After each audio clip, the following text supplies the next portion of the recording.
Biasanya kalau orang, saya ingat waktu adik saya mau meninggal, adik saya yang paling bungsu mau meninggal, ya, dia sakit ginjal lemah. Jadi kerja ginjalnya itu kalau jantungnya geraknya jadi apa namanya itu, ginjalnya geraknya pelan, jadi tidak sesuai sudah. Itu adik saya yang terakhir.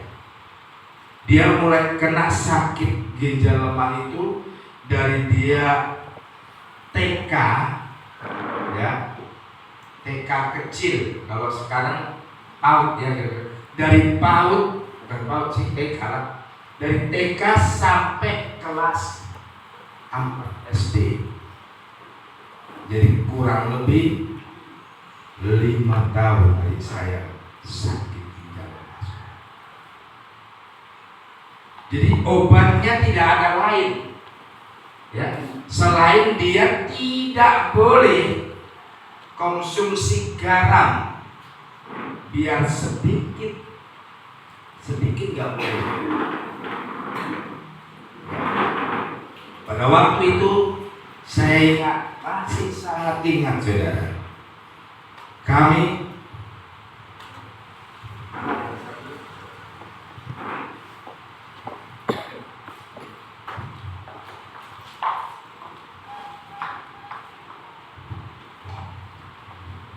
sangat ingat pada waktu itu saya masih bisa menikmati yang namanya waktu itu hidup senang.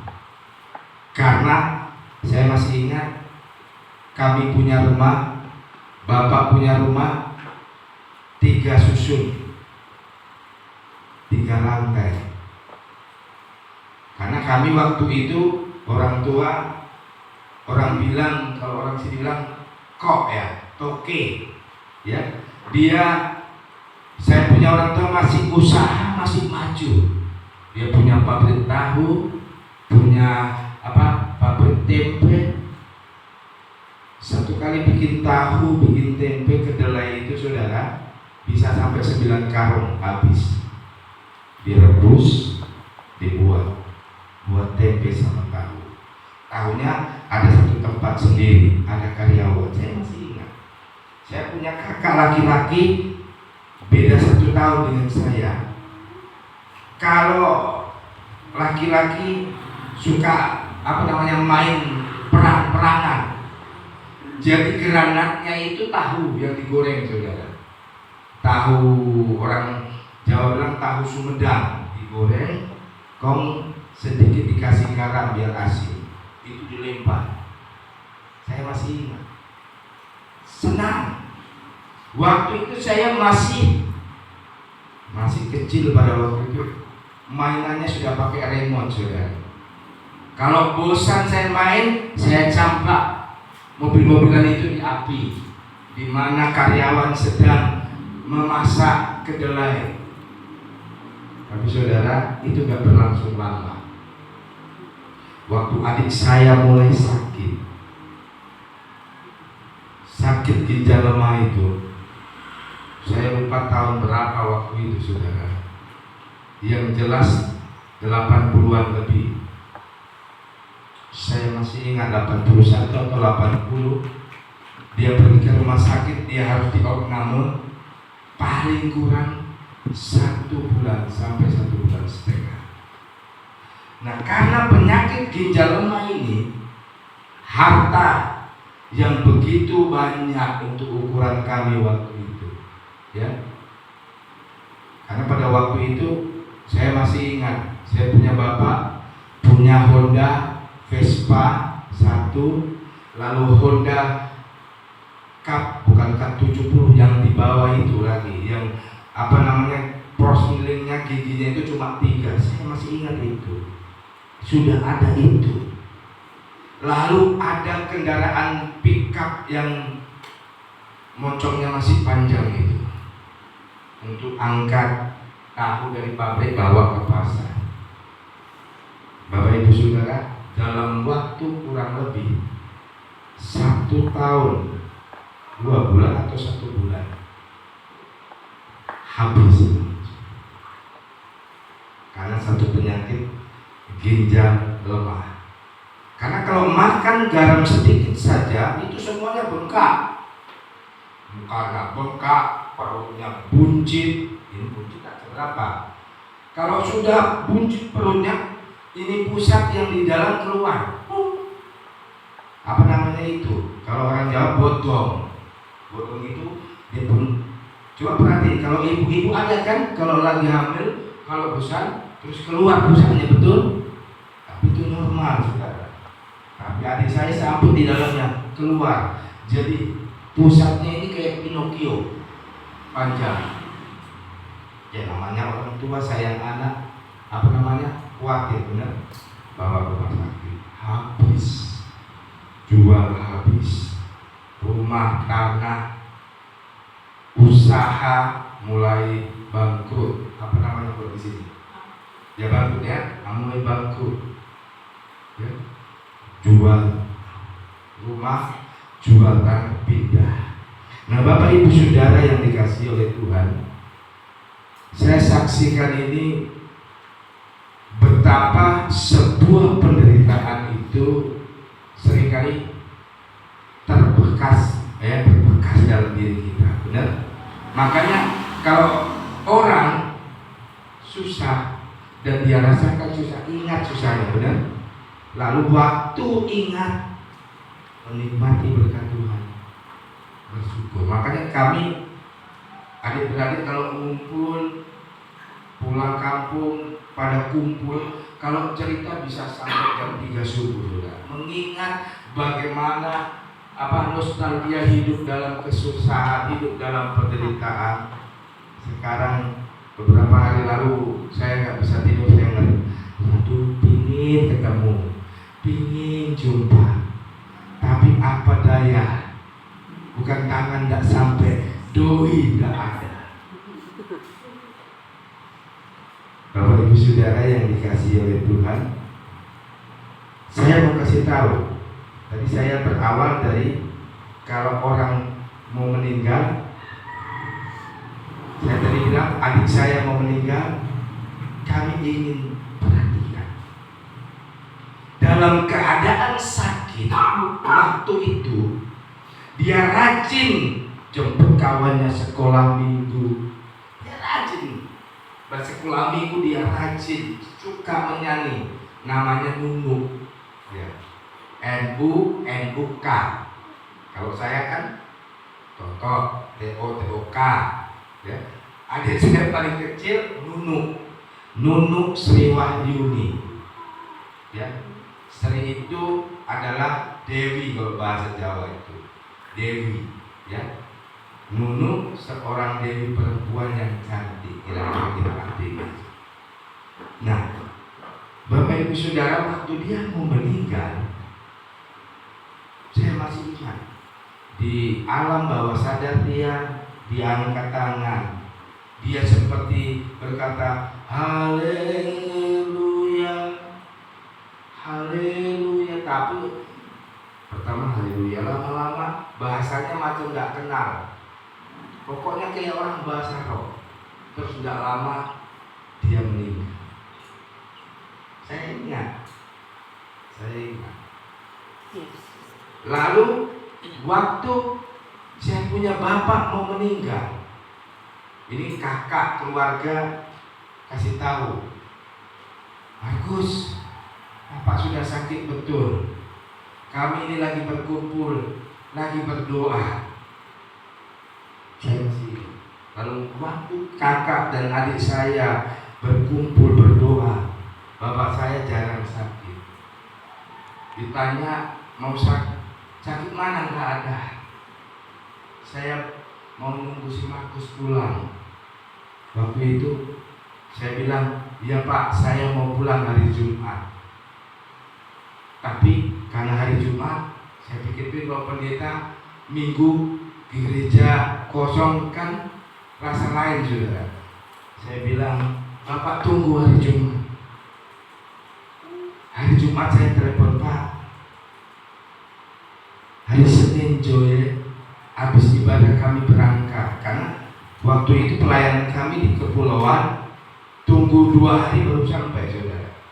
Jadi kalau berangkat Senin naik kapal sampai, jadi habis hari Senin itu Selasanya baru sampai. Saudara tahu waktu hari Senin, belum hari Senin, saudara, hari Minggu ya, saya punya bapak meninggal. Dalam hati ini apa, saudara? Aduh, saya tahu dan pulang hari Jumat itu. Nah, ini masih teringat, saudara. Karena apa? Momen-momen di mana orang tua mau meninggal, sebenarnya sudah ada sesuatu dirasakan. Ada tak di sini ibu-ibu, bapak-bapak, ya, yang waktu orang tuanya meninggal, yang ditunggu suka apa, saudara? Apalagi anak-anak zaman sekarang. Perintah bapak mengkaji warisan ini. Udah tunggu, saudara. Tapi Yesus waktu dia mau mati di atas kayu salib, Yesus tinggalkan beberapa hal yang luar biasa. Di atas kayu salib yang Yesus wariskan kepada kita orang percaya, ya, Yesus berkata salah satunya gini, Bapa, ampunilah mereka, karena mereka tidak tahu apa yang mereka perbuat. Di atas kayu salib Yesus mengajarkan kepada kita yang pertama, Yesus mau orang percaya hidup ada pengampunan. Amen. Dengan pengampunan kepada orang-orang yang Alkitab mencatat menganiayanya, menghabisinya, menderanya, melemparinya, meludahinya. Yesus ada alasan untuk dia sakit hati, karena rasa nanti neraka ngana. Tapi Yesus enggak, saudara. Yang pertama, Yesus di atas kayu salib, sebelum dia menyerahkan nyawa, dia berkata yang pertama, Tuhan, ampunilah mereka, karena mereka tidak tahu apa yang mereka berbuat. Ini yang pertama. Ada banyak hal, ada 7 sebetulnya, tapi saya mau sampaikan beberapa hal. Yang kedua, yang diwariskan satu pengertian di atas kayu salib. Yang kedua, waktu di atas kayu salib, Yesus punya teman enggak, saudara? Satu di kanan, satu di kiri. Yang satu saking sabarnya dibilang, mana bilang mana Tuhan, turun jongana dari salib.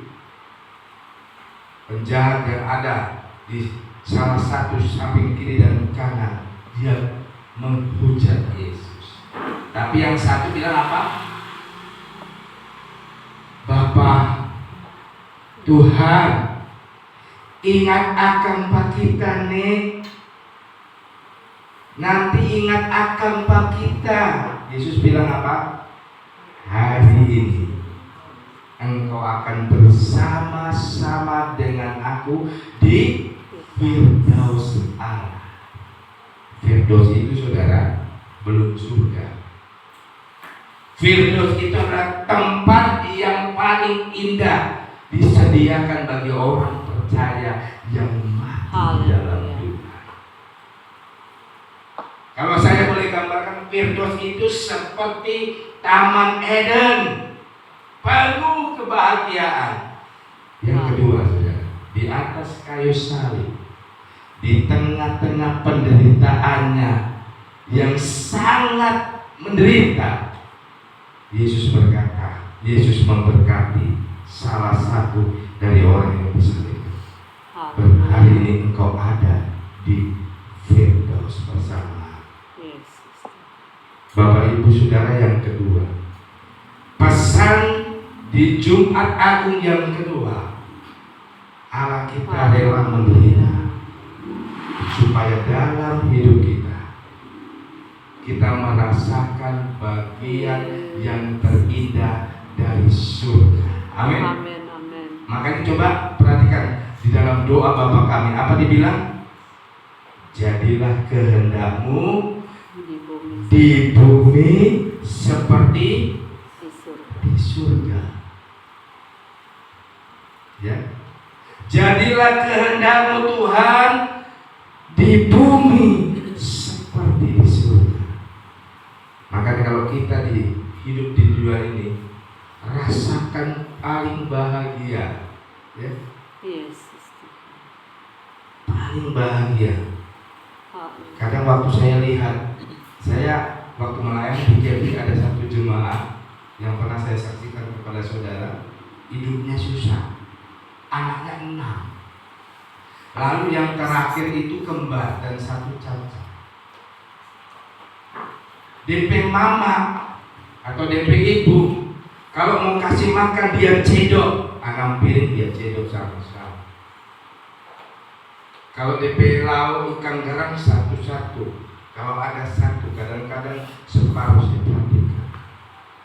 Dalam hati saya sebagai seorang Tuhan, berkati mereka kasihan cuma ada ikan garam.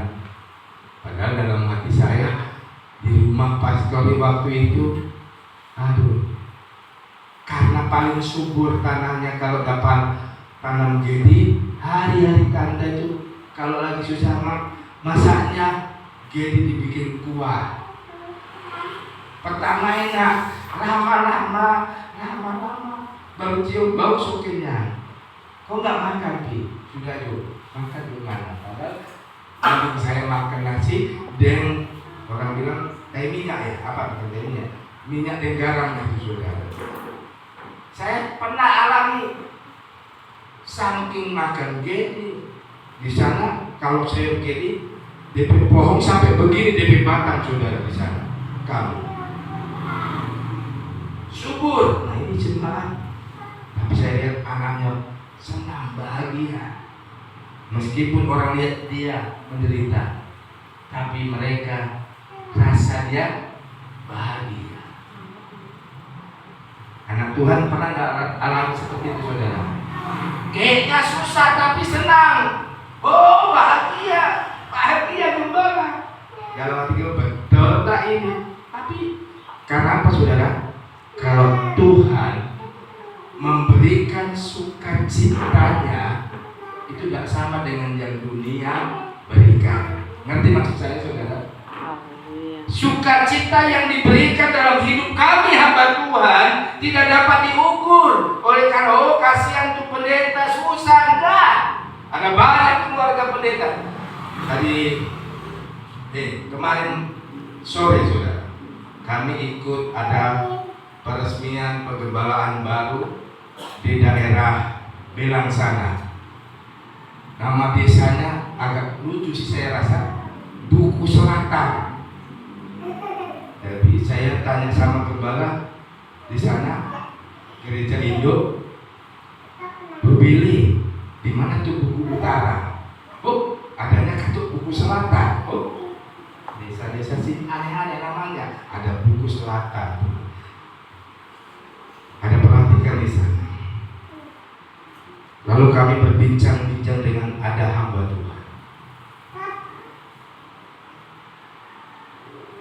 Saya bercerita lalu kami saling sharing juga kesukaannya, susah payahnya dalam melayani. Ya, saya cerita, dia cerita. Itulah ya, Bro Markus ya. Kadang-kadang aneh tapi nyata. Kenapa? Lain kali sedang mau beli minyak susah, tapi kenapa mau kita melayani Tuhan? Nah itulah Tuhan kita. Susah tapi Dia sanggup memberikan kebahagiaan. Amin. Kebahagiaan itu yang saya gambarkan di bagian yang kedua. Ya, seperti Tuhan janji kepada salah satu penjahat, hari ini engkau bersama aku di Firdaus Allah. Firdaus. Saudara, di tengah kesulitan sekalipun Allah selalu menjanjikan kebahagiaan. Amin. Suasana surga menjadi hidup, bahagia hidup. Itu harus kita yakini. Penderitaan Yesus di kayu salib ingin memproduksi supaya kita orang percaya selalu berada dalam kebahagiaan. Ini yang kedua. Pesan Paskah yang kedua di Minggu Agung ini, di Jumat Agung ini, saudara. Allah ingin kita merasakan. Saya selalu berkata, Tuhan, tambahkanlah suasana surga dalam hidup kami. Amin. Makanya coba kalau dalam ibadah saya akan merasa sangat sedih kalau kita tidak dapat merasakan hadirat. Saya akan sangat sedih kalau tidak merasakan kehadiran Allah dalam hidup kita. Ya. Saya masih ingat waktu kami di sana ada tetangga muslim bilang, Om, kenapa itu orang Kristen apa itu macam orang gila kan? Kalau orang sini bilang macam orang gila, maksudnya kan? Maksud ibu apa ini? Iya. Kalau saya lihat tempat Om kalau ibadah sebentar nyanyi, sebentar umpama nangis nyanyi ulang. Karena saya bilang ibu belum merasakan. Kami sudah merasakan hidup dekat dengan Tuhan. Nah, Bapak Ibu Saudara, pesan di Jumat Agung yang kedua, penderitaan Yesus waktu dia mau mati, dia tetap menginginkan saudara dan saya dapat merasakan firdaus. Yang ketiga saya tulis di sini, saudara. Di akhir hidup Yesus di atas kayu salib, ya, dia berkata, sudah selesai. Apa maksud sudah selesai ini? Bahasa asli Alkitab, bahasa Yunaninya sudah selesai ini, saudara, itu ditulis dengan kata seperti ini, saudara. Di sini saya tulis kata sudah selesai. Ya. Setelah dia menyerahkan nyawanya, dia berkata, sebelum menyerahkan nyawa, sudah selesai. Sudah selesai. Di sini ditulis dengan kata tetelestai. Artinya sudah selesai, sudah genap, sudah sempurna. Ya, saya kasih contoh. Ini Om Ferdi kan lagi rehab rumah toh. Sudah selesai belum itu? Belum. Ini sampai habis ya, over ya. Weh, pokoknya gembala tutup saya sudah jauh dulu, sudah selesai dulu. Itu bukan selesai bangunannya, selesai modalnya. Benar saudara? Benar. Tapi Tuhan Yesus waktu dia tergantung di atas kayu salib bukan habis modalnya, memang sudah siap, selesai. Dia melakukan tugasnya yang diberikan oleh Bapaknya. Arti yang ketiga, kematian Yesus di atas kayu salib, dia mau menyempurnakan berkat Allah, pertolongan Allah, kesembuhan dari Allah dalam hidup kita orang percaya. Amin. Maka kita punya Tuhan Yesus, dia Allah yang hebat. Saking hebatnya tidak ada Allah seperti dia.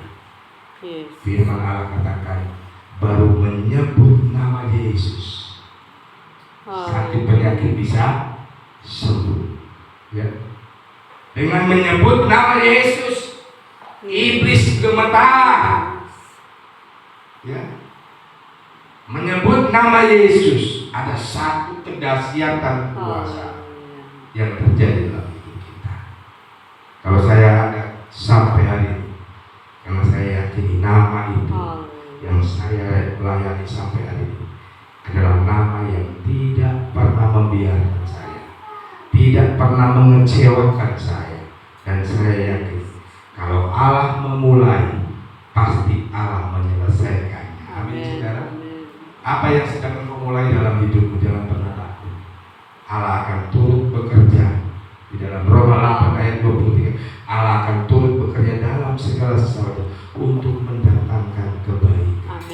Ini yang ketiga.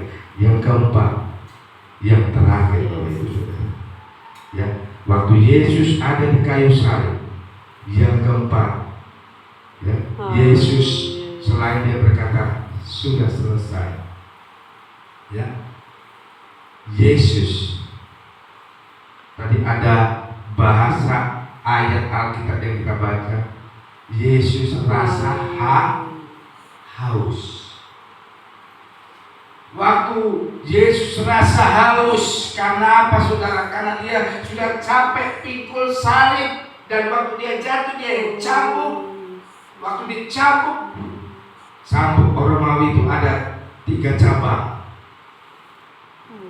Lalu dari setiap cabang itu ada 3 lagi cabangnya, seperti mata kail. Jadi kalau 1 kali cambuk, lengket 3 kali 3 berapa saudara? 3 kali 3 9 dagingnya tercabut.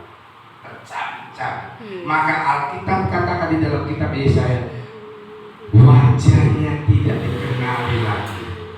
Kalau yang ada di gambar di poster masih kenal, tapi aslinya mukanya, tubuhnya sudah tidak dikenali lagi, karena cambukan dari tentara Romawi yang menghancurkan tubuh Yesus di atas kayu salib. Yang terakhir,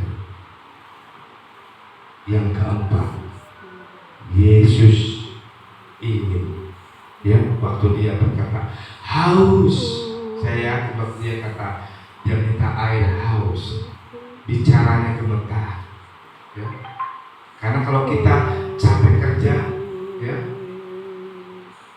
waktu Om Ferdi pegang mesin rumput, kalau sudah lama pegang, suka bergetar gini tak? Om Ferdi tangannya waktu mau ambil minum atau mau makan gini. Saya rasa seperti itu saudara, karena saya alami. Kalau pegang mesin rumput lama, tahu-tahu ingin minum, ini minum mau botol dia goyang sendiri. Itu tandanya apa saudara? Ya, seluruh uratnya itu kecapean, ada rasa capek. Dan saya yakin waktu Yesus haus, dia berkata, minta saya air. Dikasih air gak saudara? Dikasih anggur asam. Orang Israel itu ada jenis banyak anggur. Ada anggur yang manis, ada anggur yang asam. Anggur yang asam itu adalah anggur yang sudah dicampur oleh cuka. Coba kalau orang sakit mah minum cucukan, cepat game hidupnya. Benar saudara? Anggur asam ini dalam bahasa asli Alkitab itu memiliki nilai, memiliki arti. Yesus minta air dikasih racun. Jangan tentara itu. Dia cucukkan bunga karang, cucuk dari tombak itu bunga karang, lalu dicelupkan di anggur asam, lalu dikasih ke mulut Yesus. Bapak Ibu Saudara, bagian yang keempat yang terakhir, kematian Yesus di atas kayu salib. Dia menanggung racun-racun yang menghancurkan hidup kita. Nanti maksud saya saudara, ada banyak racun di dunia ini yang menghancurkan hidup kita. Racun masalah, racun persoalan, racun kekhawatiran hidup. Yesus itu tanggung dia. Bapak Ibu Saudara, kalau kita berpuasa, kadang-kadang halangannya apa? Oh gembala, saya lapar bisa tahan, tapi harusnya susah. Bapak Ibu Saudara, bagian yang terakhir melalui kebenaran firman Allah di Jumat Agung ini saudara. Mari, ada banyak yang akan membunuh hidup kita. Ada banyak yang akan melemahkan iman kita. Ada banyak yang akan menghancurkan pengharapan kita. Yang saya gambarkan seperti anggur asam Tapi Yesus mau dia tanggung anggur asam. Yesus minum dan saudara, minum. Setelah minum, ya dia Eloi, Eloi, lama sabachthani. Apa artinya? Allahku, Allahku, mengapa engkau meninggalkan aku? Bapak Ibu Saudara, waktu di atas kayu salib, bagian yang terakhir di atas kayu salib, Yesus disalib, itu 100% dia masih manusia, bukan Allah. Bukan, maksud saya bukan dengan otoritas Allah.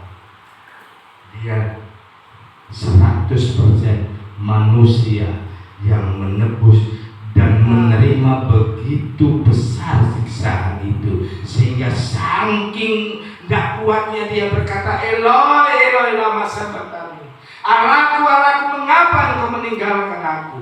Banyak kali kita sebagai orang percaya, ini gambaran kepada kita.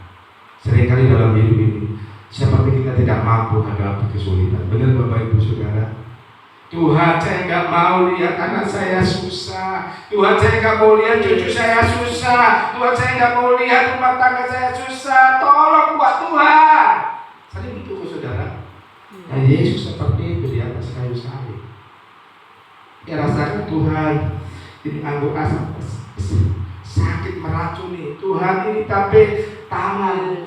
Oh Tuhan, tapi tangan dipaku. Kira-kira gitu Saudara. Dan sekali lagi saya katakan, waktu Yesus ada di kayu salib, dia 100% manusia. Tapi Yesus mau tanggung itu semua. Yang keempat, tujuannya supaya kita menang atas setiap kesulitan. Kita menang atas setiap racun-racun yang mau menghancurkan hidup kita. Bapak Ibu Saudara, saya tutup firman Allah di dalam Mazmur pasal yang ke-69. Mazmur 69. Tolong Vina baca dulu. Mazmur 69 ayatnya yang ke-21. Mazmur 69 ayat 21. Setelah itu telah mengatakan hatiku dan aku putus asa. Aku menantikan belas kasihan tetapi sia-sia, menantikan penghibur tetapi tidak kudapati. Mazmur 69 ya, tunggu dulu ya. Coba ulangi baca. Mazmur 29 ayat 20. 69. Mazmur 69 ayat 21. Setelah itu telah mematakan hatiku dan aku putus asa. Aku menantikan belas kasihan tetapi sia-sia, menantikan 69 itu ya? Ya, Ayat 21. kalau 22? Bahkan mereka memberi aku makan Ya, ini racun, maksud saya. Terus dan pada waktu aku haus mereka memberi aku minum anggur asam dan minum anggur asam. iya, sudah perhatikan. Sebelum Yesus disalib sudah dinubuatkan oleh pemazmur. Dikatakan oleh firman bahwa mereka memberi aku makan racun, dan pada waktu aku haus mereka memberi aku minum anggur asam. Inilah nubuat tentang Tuhan Yesus. Jadi apa yang dialami oleh Yesus itu sebelumnya itu kira-kira ada lebih dari 700 tahun jaraknya, saudara. 700 tahun sebelum Yesus disalib sudah ada nubuatan. Ada satu orang yang minta dia dikasih racun, dia dikasih anggur asam. Bapak Ibu Saudara yang dikasih oleh Tuhan, ini Tuhan kita. Tuhan mau yang keempat. Mari Bapak Ibu Saudara, jangan kita pernah menyerah dengan penderitaan. Karena Allah kita adalah Allah yang menang di atas kayu salib. Segala puji dikembalikan kepada Tuhan. Mari kita sama-sama bangkit berdiri. kita akan menikmati perjamuan asa yang kudus, perjamuan Tuhan